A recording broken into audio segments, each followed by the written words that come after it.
my 5 tips using my Nexus devices here. Those of you guys who have a Nexus device or just a stock Android version, and it might work for others, I just don't have all the phones, so you want to try it out for yourself. There's a little trick to your phone that I'm going to show you here. Pay attention to the toggles. I can rearrange all these, and maybe you thought you can't do that unless you're rooted, but you do not need that. Now all we're going to do is press and hold on this little, and you can see it spinning. You can see it spinning right there. I'm going to let go. System UI Tuner has been added to settings. Now we're going to scroll down and go to System UI Tuner.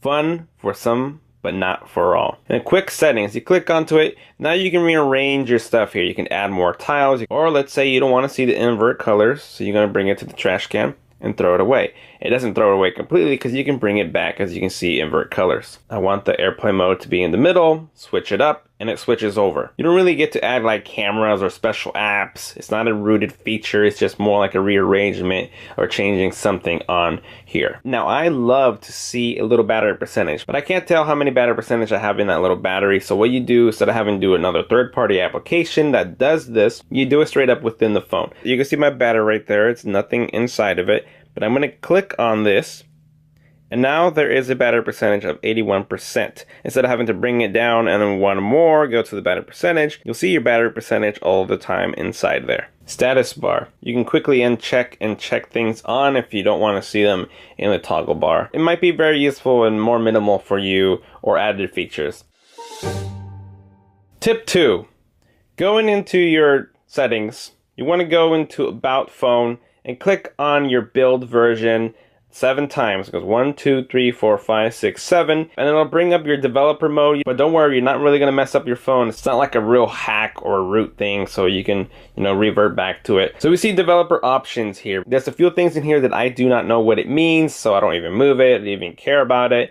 But you can see there's USB debugging mode. That's if you want to do some kind of computer hookup to do like tethering some sort with other applications, or like bug reporting. I'm gonna hold the power button. You can see that's all we get. Select on that. Now press the power button. Now we get bug report. You can show touches. So if you want to see where your finger is hitting things, there's a little bubble there underneath my finger. You can't really tell. But if you want to see where it touches, so make sure it's registering, you can have that on and off. And this is where I used to come to all the time to change the animation scale, because maybe the way things pop up or move, you see that movement right there that comes up.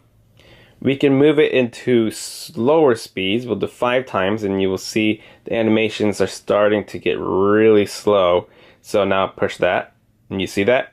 The animations move very smoothly and very slowly. So if you want to make your phone feel faster, you want to set it at like 0.5, or even turn them off completely. It just looks and feels like it sped it. And if you go off, that means you're going to save some battery as well, and everything's just going to just show up. It's not going to have any animation, just going to show up. Strict mode, show CPU usage. You click on that, you get your CPUs there showing up. Every time you leave an activity, it'll close it, so it's not running in the background. You can see background process limit. If there's apps that you don't really use but you still want to keep installed, you can just touch on that. And inactive means it's not gonna try to run or keep working on the background. It's gonna stop it. So you got ways to turn them off if they're not active, but you still want to keep them. And that's also a step if you wanted to root. Maybe you don't have enough internal memory. You already removed your pictures, videos, and moved files over to make room, but you still don't have enough. Well, this is what you got to check out. Go into your settings, go into your storage and USB. It might say something different. Just go to your storage. As you can see here, I've only used less than 6 gigabytes on my 64 gigabyte. The reason why I don't have a lot of stuff taken, because I remove a lot of apps, I remove a lot of games, and all my pictures and videos go over the cloud on my Google Photos. So I will always have enough room. But we can see the apps are what takes the most memory on my phone. But going to the bottom, we can see cached data. There's 1.2 gigabytes of data being used, which can be released and nothing bad will happen to your phone. Let's clear that. I'm going to clear that. I've seen it up to 5 gigabytes of cached data. Now look at my memory, the 4.60. Now release more memory for me to be able to download if you weren't able to. So that's another tip there. But also, guys, I recommend storing your pictures on the cloud. Tip number 4, disabling applications. Those of you guys who have a lot of bloatware or applications that you never use but you can't remove them because you're not rooted, play movies. Now, I can't remove play movies. Now, maybe your home launcher does not allow you to do it this way, but you can see I'm going to go to app info. Now, if you want to go into your apps, you want to go into your settings, go to apps, and find that application again. Google Play Movies. Now, I can't uninstall it because I have to have it, but I'm going to force stop it. You don't need to press that at all, but it'll say computing there, which you don't have to wait for, and you press disable. Now it says, if you disable this app, other apps may no longer function as intended. Your data will also be deleted, which I'm totally fine because I don't ever use it. So I'm going to disable the app. Now it doesn't uninstall it from your phone. It just goes back to a factory version of uninstalling. It is disabled now. Let's go back into the drawer and you will see that it's no longer there. So I won't be annoyed with applications that are in my drawer, or it just won't be popping up or stuff being updated for it because I don't have it ready for it to try to work. So that's a disabled option. If you needed to bring it back, go back into your applications. If you don't have the option to choose from disabled, enabled, or applications, it's always going to be at the very bottom. And click on that, you see disabled. And those are the disabled applications.